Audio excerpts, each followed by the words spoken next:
we are live. Yes, we are. It is Friday, October 16th. Welcome into Down to the Wire. I'm Brian Costa, And I'm Carter Adams. and we got just a crazy, a crazy show on this Friday night. Lots in store for you guys tonight. I don't know if you can pretty much tell based on the jersey I have on what the most important story of the night probably is going to be that we're going to be leading off with. Yeah. We'll get into that in a sec. I mean, I am by no means a Steelers fan, but just for the sake of sports journalism, we're going to do it. I mean, do you know too many Steelers fans? No, but the ones I do know are radical. Oh, dude, same thing. Dude, I knew the one Steelers fan that I really knew, my 8th grade science teacher. Wow. Ms. Ketty. Yeah. Big Steelers fan. Big Steelers fan. So, Sounds like so if she ever sees this, she's gonna have herself a time. Oh my God, she's gonna absolutely love the fact seeing this. So, yeah. But before we get into anything, No, you're good. yeah. You're good. Yeah. That should. Let's just get into it then. Let's get into it. All right, so obviously the biggest news probably of the week I would say was that New York Jets running back Leveon Bell was released and then was later signed by the world champion Kansas City Chiefs to a 1-year deal. Just absolutely bolsters that Kansas City offense even more than it probably even needed to be. Yeah. I mean, the rookie Clyde Edwards-Helaire was having himself a decent season already.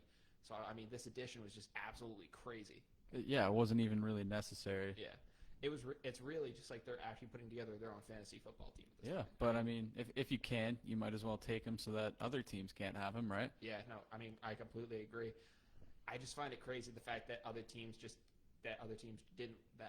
couldn't find a way to make something happen. I thought he would have been a great addition in Buffalo. Yeah, that honestly seems like a pretty good place for him to be. Yeah. I mean, you think of like older running backs who still have a little something left. You think guys like LaShawn McCoy, just different. I mean, even Marshawn Lynch got a start in Buffalo. So yeah. I mean, it's a good running back like city. I mean, you can get a lot of good backs out there. It would have been a big help for Josh Allen. Would have given him a back on all 4 downs basically. Yeah. If you think about it.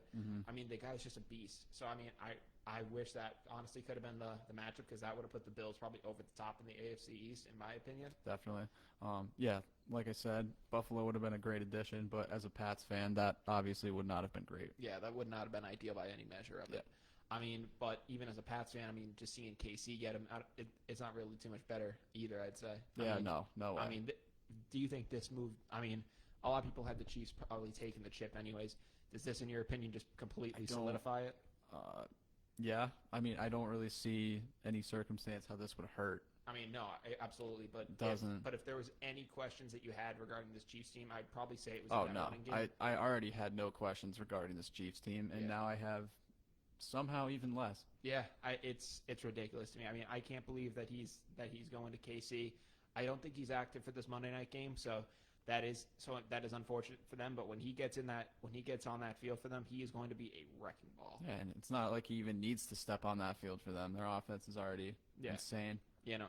I mean, Bell's had a couple off the field kind of issues. I mean, he sat out, I believe, all of 2018 basically over a contract dispute. Landed with the Jets on a 4-year deal, but basically lasted 17 total games there. He's now he was a free agent for I think like maybe 2 days. Yeah. So I mean that was how quickly teams won. I mean that deal in New York should be considered fraud. Oh my God. That was highway robbery. Yeah. I mean ridiculous. That was a ridiculous deal. I mean, I know we were also joking on the show about him possibly going to New England and trying to him trying to get that tandem with Cam Newton. Yeah. But that really just never seemed ideal. Yeah. I mean Bill Belichick has 5 really solid running backs on his team. Le'Veon Bell probably is the best out of all those guys. Yeah. But Bill's probably saying, "Well, we got a good system. Like, why am I going to try?" And he's not a guy to go out and pick up a superstar like Le'Veon Bell. Yeah, unless they don't want money. Yeah, unless they don't want money. Yep. And I mean, he was able to do it with AB, but he was able to get him on a very cheap deal. And exactly. And we were hurting for a wide receiver. Yeah, it's almost like New England's established this reputation. If you want to go there, you're going to win, but you're not going to get paid a lot. Oh yeah, no, and that's just what it is. I mean, you think of guys like Corey Dillon who've come there later in their careers, Aqib Talib. I mean, New England is really kind of the place where if you kind of been down on your luck in the NFL, but you were like a really good talent at one point, New England is the spot for you to go. And, exactly. And It's basically if you can't get your stuff together in New England, then that's probably the end of your NFL career. Definitely. I mean, that's really just what it is. I mean, Cam Newton's getting a shot there. Through the games that he's been on the field, he's been looking real solid. We're going to see him back out there on Sunday. I can't wait to see what he does. Can't wait. Let's get this season on. I know. I mean, it's been an absolute mess. I mean, I guess another Pats player tested positive today for COVID. Oh, wow. I guess the actual player, though, was a backup center. Okay. So it's really not the biggest deal for us. But it does look like Cam Newton and Stephon Gilmore are going to be back for this Denver Broncos game. Drew Lock does look to be back. Is there anything that really, has caused concern for you going into this game? Do you think Drew Lock is going to give the Pats fits? No, I have really no concerns. If the Chiefs barely can give us any concerns without Cam Newton under center, I have no concerns. Yeah. I mean, the Pats did prove against that KC team that they were able to, at least hold up against them for the most part. When the fourth quarter came around, the brakes obviously fell off. But I think that they showed a lot of promise in that KC game, and I think that with Cam Newton back on the field, they're going to be more riled up than ever. Definitely. Do we have any contract specifics on the Leveon Bell deal or not yet? I haven't seen anything yet. I'm pretty sure it's probably going to be one of those incentive-laden deals like the type that AB got when he landed here on that one-year deal. So it's going to be like if you achieve these things with the team, you're going to make X amount of money. I really have no idea what the base pay is though yet. Yeah. It is a one-year deal. So I mean this is basically I don't want to say a prove-it deal because he's proven, even when he landed with the Jets that he still got it. Yeah. It's just that, I don't know, he's probably gearing up for another big contract, I think, at this point. I hope so. I mean, that guy definitely, he knows how to take the money. He definitely does. Yeah, he definitely knows how to take the money. And, I mean, NFL running backs do have a shorter shelf life, so this could be this contract coming up could be his last really lucrative deal for him to basically strike before he ends up kind of just having to take little kind of shorter deals for less money, to basically finish out his career. That's just unfortunately the way that NFL running backs are treated in the NFL. And I'm just wondering what's going to end up happening.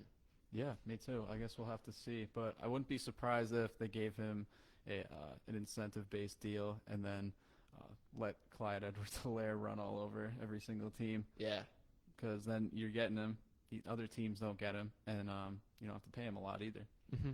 Yeah, no, I mean, if he can get on the field for them, it is going to be and really tear up that team. I mean, this Chiefs team is going to be frankly just unstoppable. And with the addition of Clyde Edwards-Helaire, it's going to be an amazing tandem for them. Yeah, it's like Thanos getting the last Infinity Stone. Honestly, at this point, it's been absolutely crazy. And so I mean, that's really kind of the whole gist of Le'Veon Bell and the Chiefs. We're really gonna have to see how he pans out. I think he's going to be absolutely phenomenal. Yeah, I think he's going to come in there and just basically splitting time with Pat Mahomes, Travis Kelce, Tyreek Hill. I mean, what more could a guy want? I mean, I know that Chiefs team lost last week, but I don't know if I see him losing again this season. Yeah, I mean, I think I have to look at the schedule. Other teams could give him challenges. I mean, Justin Herbert even took them to overtime. Yeah. So, I mean, I'd say look out. I think they are obviously, without a doubt, the number one Super Bowl favorites. I don't think, and it's basically first and third at this point. I don't think there is a tier below the Chiefs. You have to be at least 2 tiers below, which I know doesn't make it, relative sense, but it's just that the Chiefs are in their own league at this point. No, you're right. I completely agree with that. They're unstoppable. Yeah. I mean, the defense does have some questions, but besides that, they really are. There are some solid spots in that defense. Yeah, and when we're talking about the Chiefs, it's almost like the regular season can mean absolutely nothing because we know Pat Mahomes is going to put on an absolute show in the playoffs. I mean, the guy is just a one-man circus. He can go out there and do everything. I mean, you got the no-look passes. You got, I remember that high step that he did against the Texans in the AFC Championship game. I mean, he's able to really just pull anything out. It's ridiculous. He can just do. Yeah. It was either the Texans or the Titans. I'm not 100% sure, but it was against one of those two teams, and he just did a high step move to basically just escape the pressure and get in the end zone. The guy is just a freak. Yeah. Love to see it. Freak of nature. Yeah, I know. One of the guys on that Chiefs defense that is kind of a good staple piece is Tyrann Mathieu. He ended up signing he started his career as an Arizona Cardinal. Then was traded to the Texans, and then the offseason he ended up going to the Kansas City Chiefs when the New England Patriots, basically the season after the Pats knocked him out of the playoffs. He went to the Chiefs and, basically became, like the leading safety on that team, like really kind of helped transform that defense. There was a recent article in the Undefeated that was posted on ESPN, and it was basically trying to make the case that basically asking the question, is Tyrann Mathieu like the next great safety of our era? You think of great safeties. You think of Ronnie Lott, who dominated the 80s and the 90s. You think of Ed Reed and Troy Polamalu, who really had their run in the 2000s. Tyrann Mathieu right now is a one-time Pro Bowler. He's 2 times All-Pro. He's a Super Bowl champ, and he was the Hall of Fame All 2010s team. Do you think right now that and do you think that where he's going, Tyrann Mathieu is gonna be in the ranks of these guys? When it's all said and done. No, I honestly just haven't felt his presence enough. Yeah. I know he's a corner. He's a safety, right? He's a safety. Yeah, I know he's an elite safety, but I think he's gonna have to do a little more, and he's in the perfect spot to do a little more. Absolutely. I mean, he is. I mean, I could understand like there are a ton of guys on teams where you look at Darrelle Revis. He was in New York, and New York has been bad for ages. Yeah. But he was able to go in there, and he created Revis Island. He just became his own thing. And Exactly. Yeah. So I mean, you have guys who are able to do that stuff, and it's just like, if I just don't know if Tyrann Mathieu, he does have the Honey Badger. He has all those like monikers that he has. Mm-hmm. But I feel like he does have another level he can get to. Yeah. You watch highlights of all these guys that you're just talking about: Ronnie Lott, Ed Reed, and Troy Polamalu. Just to name a few. And these guys they're different. I would put all of them in a category as different. Troy Polamalu, you can tell his mind on the field is just unlike anybody else's. Yeah, I mean, you have that. There's that like awesome clip that Pat McAfee does of him talking about Troy Polamalu lining up in the C gap and just saying that he could read Pat McAfee's tells when he was going out on the field for a fake field goal try. It's like there were just some intangibles with these guys that it's just incredible to think about. I mean, Tyrann Mathieu probably has similar athleticism to these guys, but when it comes to the intangibles, I just don't know if I see it. The athleticism and that type of talent is 100% there, but I do think there is another level he can get to, and I really do think he is capable of getting to it, especially on this really good Chiefs team. And that unbelievably good football IQ and mind just comes with time, I believe. Yeah. And he's on track to be one of the greats. Yeah. But he's not there yet. Yeah, I don't think he's there yet, but I think being in this winning atmosphere, I mean, he was on the Cardinals for a long time. They had their up and down seasons, but it was more downs than ups, and that really kind of got with him a little bit. It was on the Texans, and that we just saw Bill O'Brien get fired from them, so the culture there was kind of tumultuous. Now going to the Kansas City Chiefs and being there now, he seems to really have a home there. And, that's going to be a winning culture for at least the next 5 years. Yeah. That is only going to help his football IQ grow, and I think that is going to be just a major benefit for him. And if he's going to, elevate himself to that level, that is the place where he's going to do it. 100%. He's in the right spot. Absolutely. Yep. Another big story of the NFL right now is that for the first time since 1949, the NFL has canceled the Pro Bowl. This time it is due to COVID concerns, of course. This obviously makes sense. I mean, it's dangerous enough for these teams to have their own guys in a locker room in their own bubble, and try to get them on a plane to play other teams. But then you have all these guys, and it's just it's like, oh yeah, let's pick and choose random guys and put them in a locker room from all over the place. It's just a petri dish waiting to happen. Yeah, you're right. So I completely understand it, but. With the Pro Bowl being canceled, there's already a lot of speculation about it before. Do you think the NFL Pro Bowl will come back? No. I mean, I feel or do you think it should? I feel like we've been waiting for the NFL to just completely cancel the Pro Bowl for so long. Honestly, who watches the Pro Bowl? Yeah. I mean, there are some solid Pro Bowl memories. I mean, I can think of a few. You can think of the hit that Sean Taylor put on a punter in that game. I mean, it. The late Sean Taylor. There was a play that he made where he ended up. It really just showed that he was 100% invested in the game no matter what. It was the Pro Bowl is basically a scrimmage, and he laid this guy out. You think of another thing I think of is Peyton Manning. It was his last Pro Bowl, so he ended up. No, it wasn't his last Pro Bowl, but it was his center Jeff Saturday's last Pro Bowl, and Jeff Saturday was on the Packers at this point. Manning was on the Broncos, and Jeff Saturday wanted to give the last snap of his NFL career to Peyton Manning. He ended up just switching sides for that little bit to give Peyton Manning that last snap to end his career. Another funny moment. I don't know if it was Ed Hockley or who else, but he ends up.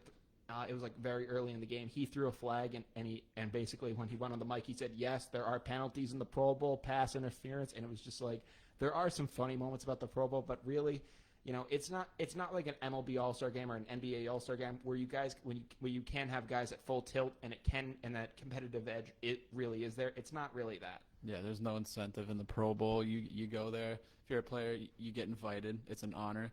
You go there. You play half-ass football and you hang out. Yeah, that's all it is. Completely agree. I mean, the one thing I think that could stay is like the skills competitions. Those seem to be a little more fun to watch. I mean, it's kind of like the 3-point competition in football. It's similar. It's like the 3-point competition in football. I mean, you have the quarterbacks kind of doing like target practice stuff. You have wide receivers making spectacular catches. So you could have like fun stuff like that. That's going to be trendy on social media. Yep. Really, the Pro Bowl at this point though is outdated. I think that I wouldn't be surprised if the NFL doesn't bring it back. It really wouldn't surprise me by any measure of it. Yeah, but the NFL, it's tough to have something like that All-Star game. The Pro Bowl, it's not the best replacement for some sort of All-Star type game, but like I said, there's absolutely no incentive in the Pro Bowl. I feel like it's just done in the worst way possible. The players, they'd rather just not risk their injuries. Yeah, I mean, what's it worth? I mean, what do these guys make? Like, I've heard that like the money for the Pro Bowl is like terrible. Yeah, I've heard. I'm just like, it makes no sense. And from what you see on TV and on social media, it looks like they just go down there to hang out with each other and have a good time anyways. Yeah, no, so it's not really about the game. Yeah, no, it's not. I mean, if an NFL All-Star game, like instead of what the Pro Bowl, if an NFL All-Star game could have these guys at their best, playing at their best, it would be the best. It would be the greatest show on TV. But these guys aren't. But this isn't a computer. This isn't the Pro Bowl on Madden where guys are they're computer simulations where they don't care about what's happening on the field. These are real people who realize, hey, if I get hurt, I'm a one-time Pro Bowler. I may have a little bit in the bank, but if I end up tearing my ACL in this game, my career could be over. Yeah, and you know what happens if you don't go to the Pro Bowl? You're still a one-time Pro Bowler. Exactly. So it doesn't change. Yes. So it's just like, I don't know. There's no honor. There's not enough honor in the Pro Bowl. I mean, exactly. There's honor in an MLB All-Star game. There's kind of that honor in an NBA All-Star game. It really just isn't there in the Pro Bowl. Not at all. Yeah. We were talking. I kind of compared the players in the Pro Bowl of real life players to Madden players. One of the biggest Madden moves that came out this week was that Seattle Seahawks quarterback Russell Wilson for the first time ever was named to Madden's 99 club. Great to see it, 100% deserved. Do you think it's too late for him? Do you think he should have gotten it earlier, or do you think this is the perfect time for him to get it? I mean, Russell Wilson's been Russell Wilson for his entire career. He's great. He's a great player. The fact that he's only becoming a 99 in Madden right now is kind of concerning. Yeah. He should have been a 99 a long time ago. I remember last year guys like who was that Seattle Seahawks linebacker that was a 99? Bobby Wagner. Bobby Wagner. Why was he a 99? I mean, the guy's a beast, but 99, He's not a consistent beast. Yeah. Not consistent enough to be a 99. Look at Russell Wilson. He's throwing 5 touchdown passes a game. He deserved this a long time ago. Yeah. And I think this is also going to be part of the NFL's push to finally get Russell Wilson an MVP. I mean, I know that it's not like I wouldn't have to say that the NFL tries to fix who they're trying to get their MVPs to, but if they're seeing Russell Wilson, who has been an absolute beast in the game of football, not having an MVP, maybe giving him the incentive of being a 99 Madden, having them get that really good win against the Patriots, having them do really well. I think this is going to be part of his push to at least give Russell Wilson the drive to strive. No, I think this is the year, and you're right. There's definitely a lot of sway from outside sources like social media, for example. Absolutely. I think I knew Lamar Jackson was going to be the MVP last year at week 2. Yeah. Week 2. Pretty much. Because he was just all over ESPN. He was all over Instagram. And it was the same thing with Pat Mahomes. Exactly. Yeah. The year before, yes. But I mean, really up until I think that probably the year Brady won MVP was the last year. It was probably, was probably the last year. It was really kind of just based on performance on the field. There was speculation between should it be Brady or Carson Wentz. But really besides, that's really been the last time that I can imagine there, being that like actual competitiveness for it. Right.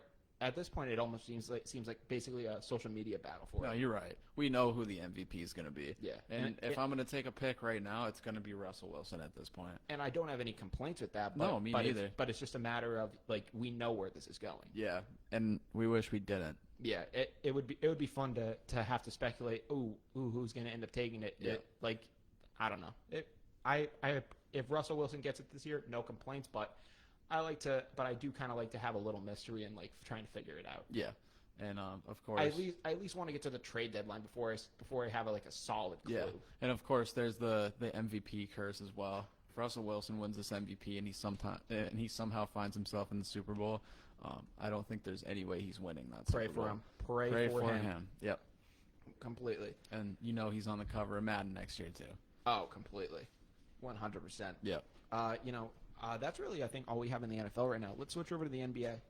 Perfect. One of the biggest, we have a couple big stories out of the NBA. One of them was we talked probably a couple weeks back about then Clippers head coach Doc Rivers parting ways with the team and signing with the Philadelphia 76ers.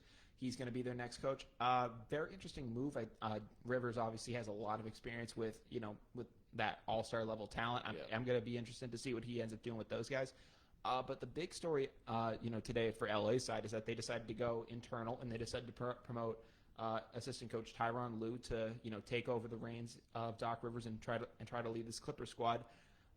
Very interesting move. I mean, Tyronn Lue was the head coach in Cleveland when LeBron won his third ring. Mm-hmm. He really is, from what I've seen out of the guy, he doesn't seem like the type of guy who is super demanding of his teammates. He really, if he has a superstar on the team, that guy is really the coach. Yeah, no, that's why I've been thinking about it a lot. No, at first I said this was not the right move, but I really do think this is the perfect move for the Clippers because Ty Lue will definitely sit back and let Kawhi Leonard run that team. Yeah, and it's not gonna be, Doc Rivers. I give him a lot of credit. The guy's had a ton of success in the NBA, has a ton of experience, but I mean, he is basically a third head in that operation. Yeah. If you do get him out of there, it's going to just be like the players running the team. And Mm-hmm. I think Tyronn Lue at least is able to, keep the guys from the wheels falling off with these guys, but really not much else. Yeah. It's, I think Kawhi Leonard is going to, do just fine at leading these guys, but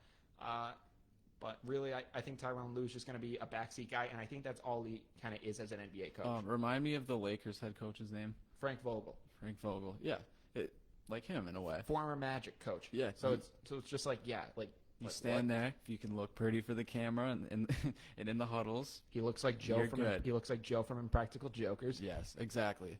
I mean, that's all Ty Lue really needs to be with all that talent on the Clippers. Yeah, I mean I think it's probably a good move for LA. I think that they'll be just fine. Some people are questioning how Paul George is going to do on this team. People are I've seen a big post going around recently and it's just saying that this playoffs prove that Jimmy Butler is a better overall player than Paul George. Would you happen to agree with that statement? I would happen to agree with that. I think the only person stopping Paul George from being consistent and being as great as someone like Jimmy Butler is himself. I think clearly Jimmy Butler is a player that is willing to put more work in. Yeah. Paul George would, from what I've seen, rather make excuses than put the work in. Yeah, I 100% agree with you there. I don't know who Paul George really thinks he is right now. He does still have a ton of talent. I mean, the guy is extremely talented in his position. But he shows that on his good days, just not on every single day. Yeah, and I mean, Jimmy Butler is going to come out there and work his ass off every single day. Yep. So I mean, I 100% respect Jimmy Butler's hustle a little bit more. But Paul George, when he is going, I mean, he can prove that he can be a really good option on a team. I mean, he was able to be a staple of the Indiana Pacers when he was there. When he went to OKC, it was arguably people were making the debate of whose team is this at this point. Is this PG's team or is this Russ's team? A lot of people were leaning PG. Yeah. So I mean, he does prove that he does have that alpha in him, and I'm just wondering how is he gonna be able to really dig for and really get it and really kind of move with that when he's in LA. Jimmy Butler has almost proven to me in a way that you kind of need a sense of selfishness to be something great in the NBA. Yeah, You have to be able to, in your own mind at least, say I'm better than every single other person that's on this court. And Yeah. Jimmy Butler does a great job of it. I think there was no way he was wanting that finals more than LeBron. But in years to come, if we don't see LeBron in those finals, watch out for Jimmy Butler because he has that mentality. Honestly. And LeBron has the same one. I just think LeBron is a better player. And you're not comparing to LeBron James. Exactly. I mean, yeah, no. I mean, you're not comparing to LeBron James by any measure, and I don't know. It's tough. It is tough to. It's going to be tough to see what Paul George and those boys can do. I think that he can step up, but he's got to put the work in. Definitely. He definitely has to put the work in. No excuses. You can't make excuses. None. Yeah. So that was the promotion of Tyronn Lue was a big story in the NBA. The other big story that came out fairly recently was that Rockets GM Daryl Morey, after 13 years with the team, is stepping down as general manager. Morey said that this move was the right time after a great run. The former executive team vice president Raphael Stone is now the GM of the team. What do you think? I mean, Morey has had a heck of a run with Houston. I mean, he was known for getting Harden to Houston. He got CP3 there. He's been able to acquire a bunch of guys, but he's also had his controversies as well. Mm-hmm. There was he ended up drawing ire from the NBA after criticizing criticizing China's treatment of Hong Kong protesters during democracy protests. I remember that. And basically he was told by the NBA that he should just shut his mouth. There was a whole thing about that. So he's been known for a lot of stuff at least in recently, but he did know how to put a pretty solid team on the floor, but really could never get over that hump of getting to the finals. He'd only went with Harden on the team. He's only been to the Western Conference Finals one time, and arguably was like a game away from making the finals if CP3 didn't get hurt. Yeah. So what are your thoughts on Morey's legacy as the Rockets GM, and do you think there are going to be a lot of teams trying to covet him in the offseason? First of all, let me correct him. He did not have a great run with the Rockets. He had a good run. Okay. If you can make it to the Western Conference Finals even one time, that's a good run. Yeah. I'd only consider it a great run if you won a chip. Mm. I think this is where James Harden leaves. You do. Yeah. Where the heck is James Harden going? Okay, well I can't get there yet. I haven't thought this take that much. But all right. I really don't see why any other GM would want to keep James Harden around. He's great. He's a former MVP, but I feel like if you get a big man in there and you leave that team in Russell Westbrook's hands, you have a lot better shot at actually winning that finals. Really? Really? Yeah. James Harden, he's selfish. He's a good player, but he's not a good team player. I mean, I won't disagree with you on the fact that he isn't the best team player, but I mean, I think if you take James Harden out of that lineup, the Rockets are definitely going to take a big step back. You take James Harden out of that lineup and you add someone that you can get in exchange for James Harden with his value. Yeah, but I'm trying to think what big man if Shaq was available, if Shaq was in his prime, like Shaq and Kobe Shaq, if that guy was available, then I'd say yeah, you have a shot because that guy is an elite center. Really, in the NBA right now, I'm really trying to figure who is an elite type center like a Shaq in the NBA right now. I mean, you can think of guys like Jokic, but even guys like him, it's just it's not like what Shaquille O'Neal was. Yeah, I really think there's ways that Houston can build beyond James Harden because that guy has proven time and time again but he's also toxic. Yeah, maybe Embiid is toxic as well, but I don't know. I really don't think the James Harden-Russell Westbrook combo has been working good enough. I mean, those guys, they're both selfish in their own different ways, but Russell Westbrook is more of a leader and more of a team player. I think James Harden can go play for his fouls somewhere else. Wow. I mean, that's a hell of a take. Yeah. Yeah. That is crazy. I'll have to check in with you and see if you have any possible ideas, later on. Yeah. In future shows as to where you. I think definitely don't have what it takes to back that up, but I really think that sometimes the issue is right in front of your face, and maybe that's your franchise guy. Maybe it is. Honestly. We're really going to see. I really don't know too much about his replacement, Rafael Stone.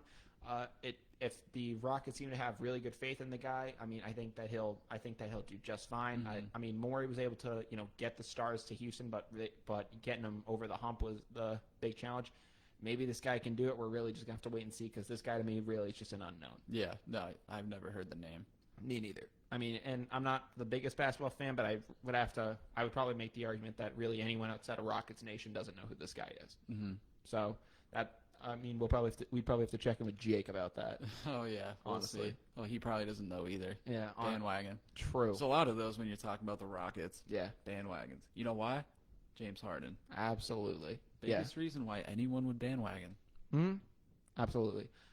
So that's really, I think that really covers all the stuff in the NBA right now. Let's jump over to the MLB. Perfect. So, a few stories in the MLB. Actually, quite a couple.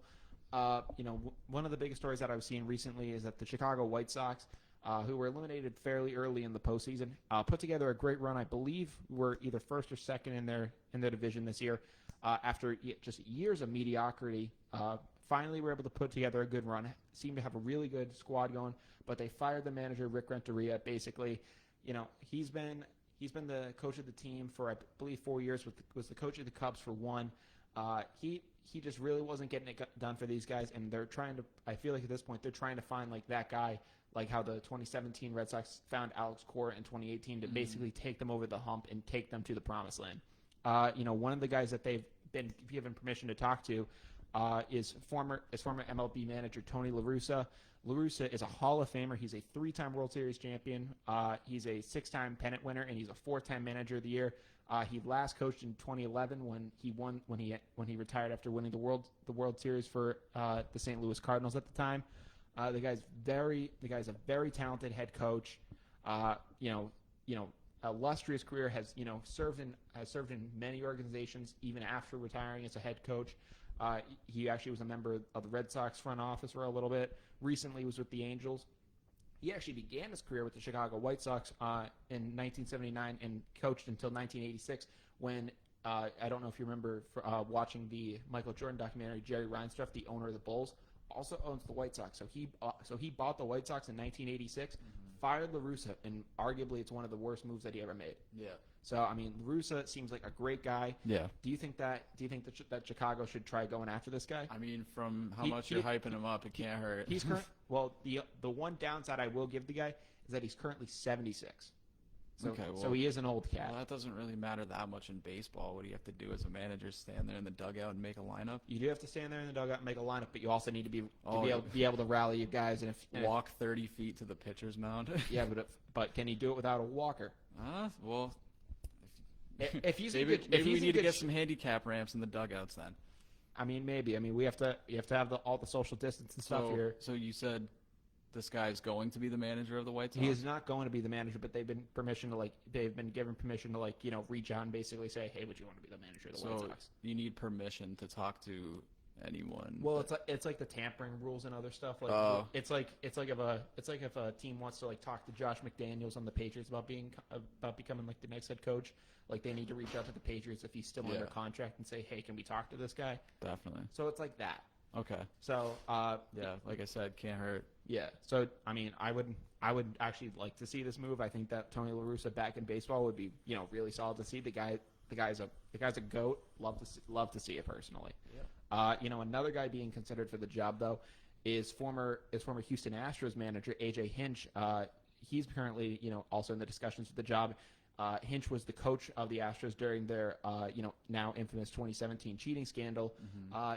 There was basically a lot of reports about Hinch during that cheating scandal that he was kind of unaware. He was either unaware or he was aware but didn't actively try to stop the cheating. He wasn't one of the guys that started it. That was basically, I guess, in Cora's camp, and it was just a whole thing with Hinch. Hinch was basically Hinch's fault was basically, I guess, just not doing anything. Yeah. So do you think do you think that, the White Sox should try to go after a guy like this, or do you think that it's just too toxic, stay away? No, I like the first guy better. You do? Too toxic. Anyone that's been in that Astros in that Astros dugout while they were cheating, not the guy. Really? Yep. I mean, here's the thing. I do think that Hinch, does have some problems. if AJ Hinch, without this cheating scandal, though, I'll give you this. I know you're not the biggest baseball guy. Going into this, if AJ Hinch was basically a free agent manager, he would be one of the most coveted guys, on the market. Not because of the cheating thing, obviously, but basically, for years, the Houston Astros were a team with, very little life. They made the postseason in 2000. They made the World Series.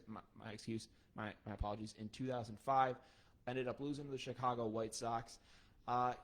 He is basically the one thing about his talent is that he was able to bring a bunch of guys together, that haven't been able to have success in a long time, and finally get a chip out of them. Obviously, that chip is now tainted, but that is kind of the dilemma that's emerging right now. Does that really kind of change your opinion on it at all, or is it still like too toxic for you? I don't know. Still too toxic. Yeah. Yep. Yeah. I think it's going to be. I think if the White Sox were to do it, it would definitely they'd probably end up getting him at a bargain. But if they think that he could bring that squad together, especially a bunch of young guys like what Houston was when they came together, you think of George Springer, Carlos Correa, all those guys, it could work. But if he starts telling them, hey guys, so we're going to end up banging on this trash can, then we're going to have some issues. Yep, definitely. So we're just going to have to wait and see what happens with that White Sox team. They are loaded. They got Eloy Jimenez. They got Jose Abreu, who's now getting up there in age, but they got a lot of guys. Luis Robert, people are saying, could be the next Mike Trout. Mm-hmm. They have a lot of talent up there. I mean, Yohan Moncada, the third base prospect, who he might be playing second now, not 100%, but he was a prospect that the Red Sox traded to the White Sox in exchange for Chris Sale. At the time, he was the number one prospect in baseball. They are completely just loaded with talent, and I think they will be a very formidable team in 2021. So they have potential for like the first time ever. Really, the first time in my my lifetime of at least being like a passionate baseball fan. This is the first time I've seen the White Sox and been like, wow, these guys actually have life. Yeah, cool. It's been crazy because usually the White Sox in my mind are an afterthought, but this year it's crazy to finally see that they actually have a shot. Definitely.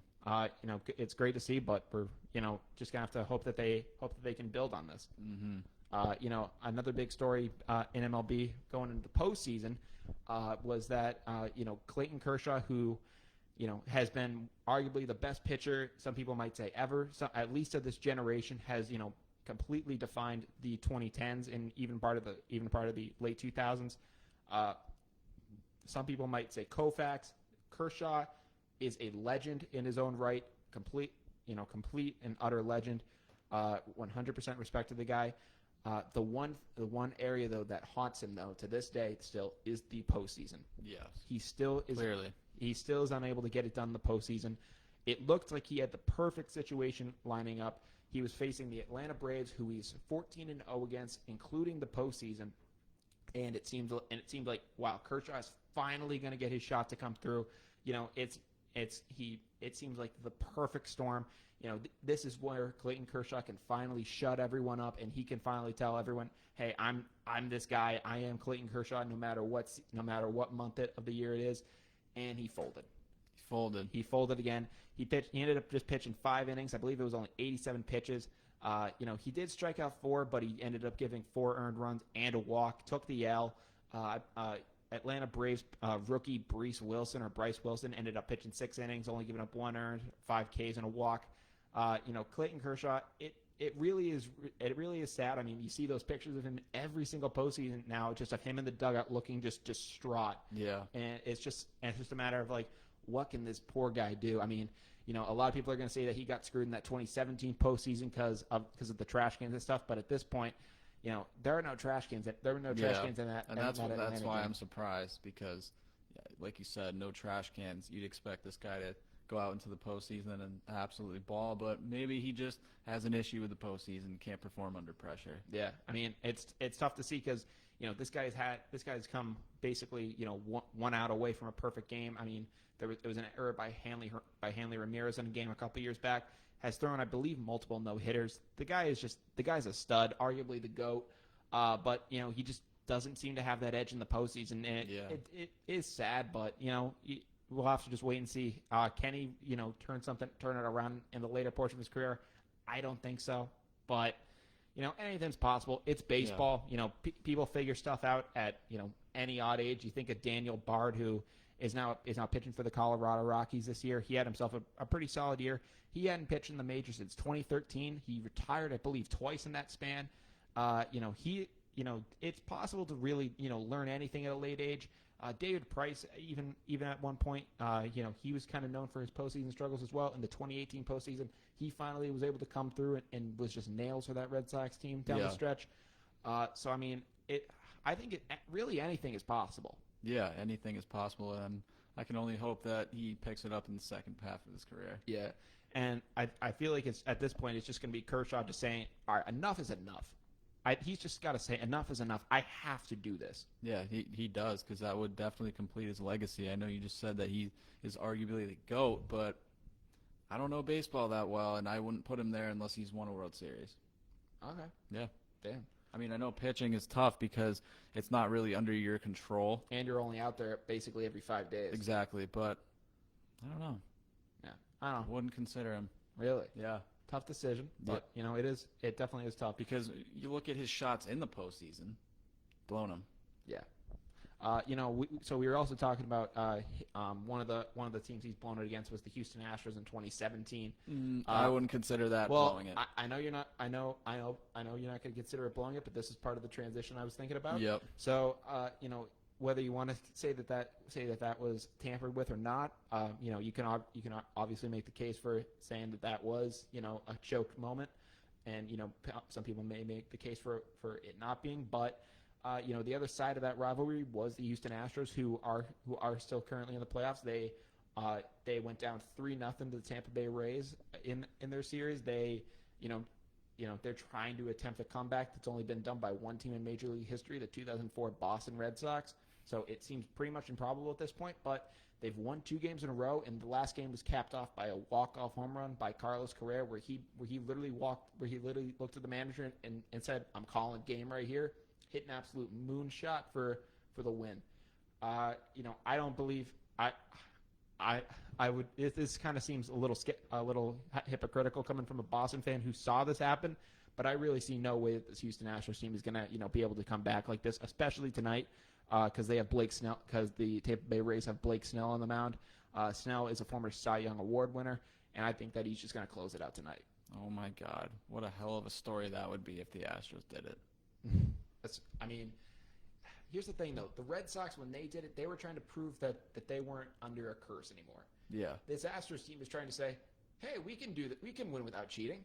I mean, clearly, but they treat this redemption story with the same amount of passion as the Red Sox trying to overcome a curse. Yeah. And I'm just like, these guys have no self-awareness. Yeah, and that's why I was 100% go Yankees. Yeah. Now I'm 100% go Rays, but yeah. I mean, it would have been the type of thing if they had just been like, all right, we're going to keep our heads down this year. We're going to be humble, and whatever happens. But they've come out this year and they've been exceptionally cocky. Yeah. And I'm just like we can't really be surprised by anything. I'm like, it's 2020. Yeah. I mean, it's not like you guys it's like I don't know. It's like if. I have no idea what to compare it to, but I'm just like, it's not like you won the championship and then you lost a big free agent and people are now trying to question you. It's like, no, you got busted for arguably the worst cheating scandal since the Black Sox scandal of the early 1900s, and you're basically celebrating it. Where with the Black Sox scandal, the White Sox couldn't look themselves in the mirror for decades. You think of Shoeless Joe Jackson is banned from the Hall of Fame for life. I just find it incredible that they're able to relish in this, and I'm just like, this is one of the worst cheating scandals ever, right? Yeah. I find it incredible. It wasn't made out to be anything like that by the media, though. Yeah. And that's the sad truth. Yeah. So, I mean, I think it's over for the Astros. I think this is a nice little run that they're trying to put together at the end. I think it's a nice little fight. Knock on wood, please, because what a perfect way that would be. What a perfect way to cap off the year that would be. Yeah, I mean, 2020 I don't think could end in a worse way than the Houston Astros probably taking home the chip. I mean, I think it's basically America versus the Astros at this point. I really hope so. Yeah. I mean, I'm hoping that they don't end up doing it, but we gonna have to wait and see. Yeah. The team that we root for up in New England, the Boston Red Sox, did not have the type of shortened season that we were hoping they would have. Wasn't very surprising. Chris Sale, Eduardo Rodriguez, and a bunch of guys were just out for them this year. They decided 60 games. What's it really worth? We're going to take this one off. Yeah. The Red Sox had major struggles this year. They were one of the worst teams in baseball. We're in line for the number 1 pick. They currently have the number 4 pick in the draft. This is Chaim Bloom's dream. This is what he wanted going into the season. Do you think that the Red Sox should try to, do another full rebuild year like this, or do you think that, they should try to get some free agents and, build for something? I think it's a lot more worth it to go for a full rebuild. Mm-hmm. I think you can get a lot if you play your cards right, you can get a lot more talent for lesser cost. Yeah. Especially in the draft. Yeah. It's just up to you as an organization to develop that talent correctly, and I think teams like the Patriots over Foxborough, if you take some notes from Bill Belichick himself, he'll show you how to do that. Yeah. Because it's perfect. Yeah. The Sox basically, I don't know. It's definitely a tough situation for the Boston Red Sox. No Boston team is trying to see a Tampa Bay, Houston Astros type rebuild that these guys have gone through. I know now we associate the Houston Astros with the cheating scandal, but for the longest time it was the assumption, the thing that a lot of people looked at them as was a franchise that basically, kind of did what the Philadelphia 76ers did and just sucked for a really long time, acquired a bunch of draft picks, and were basically able to just take it to the next level. Trust the process. And I don't know if I want to be seeing this up in Boston, especially because I don't think the Boston faithful is going to take that too well, and I wouldn't blame them if they didn't. Yeah, I don't think the 76ers are the best example of a team successfully trusting the process, but did you say the Astros definitely did something like that? If you take away with the Houston Astros cheating scandal, they arguably had one of the best, most successful rebuilds arguably ever. You think of Carlos Correa, you have George Springer, Alex Bregman. They were able to acquire a ton of talent through the draft. Yeah. And if you do take away that cheating scandal, and just look at it through a vacuum, that's a good team. That's a legitimately good team. And I will say this: the Astros are a solid team. I'm not gonna lie about that. I'll give them credit where it's due. They are talented. They did have that cheating scandal, but I will give them credit where credit is due. They have a lot of talent on that team. Yeah, I would definitely like to see something like that happen up in Boston. And that's not only opportunities for your team to do better. That's opportunities for your franchise to do better too. So you have better marketing opportunities because you have more new names to market. MLB needs some serious help with marketing. Develop more young talent. That's really all it is. Yeah, I've been looking at the Sox team, and around the diamond, infield and outfield, they seem to still be really solid. Alex Verdugo looks to be kind of promising for this team. There's I guess rumblings that the Sox could look to go after George Springer of the Astros in this offseason, bring him in and to have him be a really good outfield bat. JD Martinez is locked in for a while. You got Xander Bogaerts, got Rafi Devers. You got Michael Chavis. So they do seem to have a lot of weapons around that team. Yeah. If they do end up trying to rebuild through the draft, it's not going to be for position players like that. It is going to be for pitching, which is much more difficult to try to predict than position players. Definitely. So that is the thing where it's like if you're trying to build a starting rotation for the ages, that's going to be pretty difficult to do. Very difficult. So but the Astros, they needed everything. Yeah. So it was like third base, we get Bregman. Shortstop, we're going to get Correa. Mm-hmm. Springer, outfield, perfect. We're going to get all that stuff. But they got very lucky because they needed those position players. When you're going for pitchers, it's like one twang of the arm, your career is over. Yeah. So, I think that pitching is going to be the area they need to do. Former MLB pitcher's son, former MLB pitcher Al Leiter, his son Jack Leiter is in the draft. Mm-hmm. The guy has been a stud. I believe he's pitching at Villanova, and which is just a baseball, complete, just, it's just a work. It's basically just pumps up, major league talent. Yeah. I wouldn't. He'd be a really good face to see in Boston. I'd love to see it up there. There's that rookie Blaze Jordan who we signed last year. A lot of people think that he might be something special, but some people look at him like kind of like what a LaMelo Ball is, where it's just like, oh, he's more of just a name Yeah. of a prospect. So Mhm. it's going to be tough to see. I think that the Red Sox, could get pitching from the outside and try to just win with what they have. But I do see the appeal of trying to rebuild through a draft, Yeah, I mean, especially with the depleted farm system that Dave Dombrowski left him with. what's the point in half-assing a rebuild and coming up short? I mean, you might as well be in it for the long haul and then almost guarantee yourself that if you do it correctly, you're going to start winning. Yeah, I mean, here's the thing though. It is tough though because they do have very sufficient talent. They have Xander Bogaerts, who is basically the face of that franchise now, and it's not like it's not like half of their infield is just bums. They do have a pretty solid team all around. Yeah, like you said, it's the pitching. Yeah, which again is very hard to build up through the draft. You know, Yeah. you could try to acquire arms in the offseason. I know John Lester is coming back on the market. I'm not saying that he's the John Lester of old, but get him in a late starter's role in that rotation, and maybe you could have something. He's coming back as a pitcher. So he's not re-signing with the Red Sox. There's nothing Oh about no, I that know yet. he's coming back to the league as a pitcher, not a manager.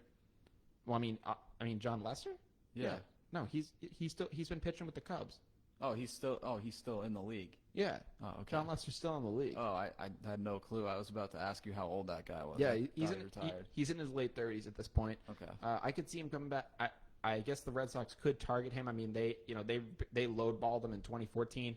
If he decided to come back as a 4-string starter, wouldn't hurt this team. I mean, it would give the clubhouse a pretty good presence, a really solid veteran to have back in there.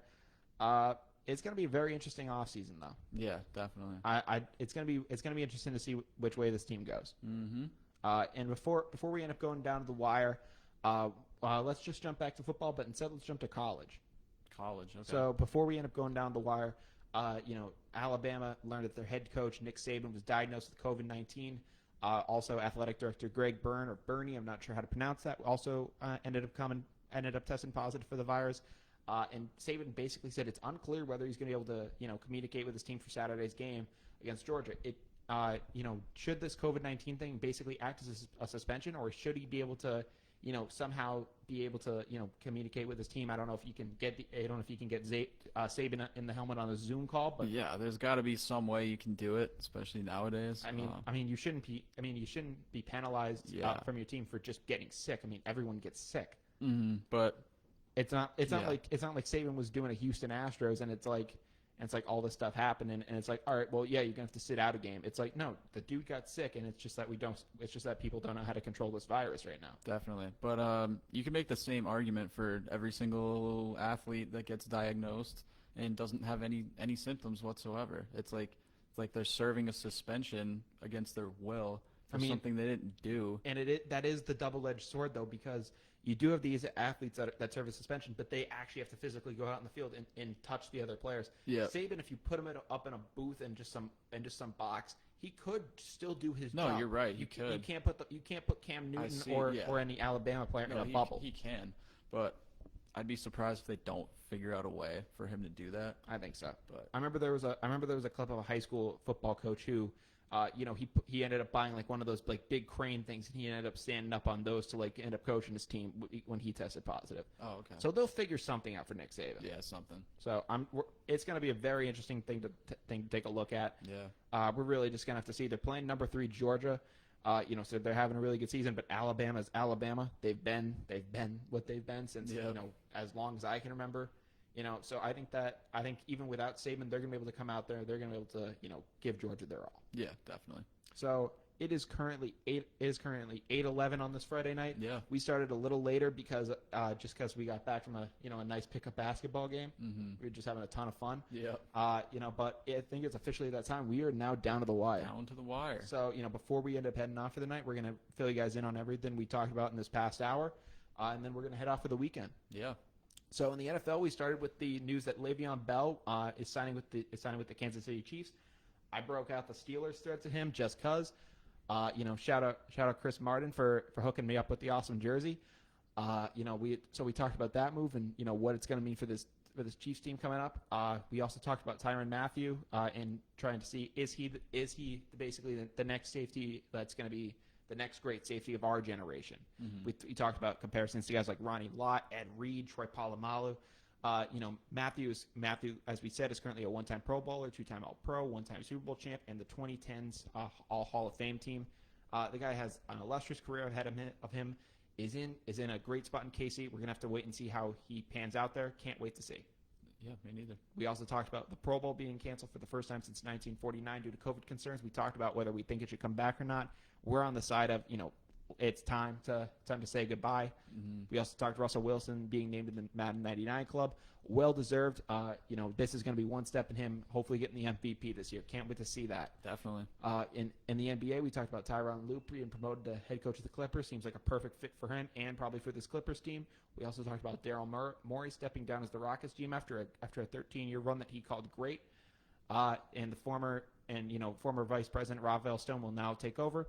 And in MLB news, the White Sox have been given permission to talk to Tony La Russa for the managerial position. La Russa is a Hall of Famer, 3-time World Series champ, 4-time Manager of the Year, and a 6-time pennant winner. He began his career in Chicago, and he may be the guy to bring it back. But another guy in the mix right now is former Astros manager A.J. Hinch, who has now become famous for his ties in the Astros cheating scandal of 2017. Very interesting to see what he might do. Mm-hmm. It's going to be interesting to see what this White Sox team does end up doing. We also talked about Clayton Kershaw falling short in the postseason due to just because he just seems to keep on choking, which is unfortunate, but it just is the fact of the matter. Yeah. We also talked about the Red Sox obtaining the number 4 pick in the MLB draft, trying to see how this team is going to either rebuild or try to half-ass a rebuild, as we were saying. Mm-hmm. We talked about the Astros making an improbable comeback against the Tampa Bay Rays. Carlos Correa hit a walk-off home run. If they were to come back in the series from being down 3-0, it'd be the first time since the Boston Red Sox in 2003 that a team has done so. 2004. It'd be the first time since the 2004 Red Sox came back. It would make the Astros the second ever team to ever do such a thing. Seems highly unlikely, but it's 2020. We've seen weirder things. Definitely. And then in NCAA news, we talked about Nick Saban's diagnosis with COVID. Athletic Director Greg Burney has also tested positive, and is currently unclear whether he will be able to coach on this upcoming Saturday. It was a crazy week in all of sports. I can't imagine it calming down next week. Yeah, no way. Can't wait to get back. Expect the unexpected, like when Andy Dalton hoists the Lombardi Trophy in Dallas. That's a take that we're gonna have to get to next week. Definitely. But turning the franchise around. Absolutely. But it is currently now 8:15. I'm Brian Costa. I'm Carter Adams. And this has been Down the Wire. Have a great weekend, you guys, and we'll see you next time.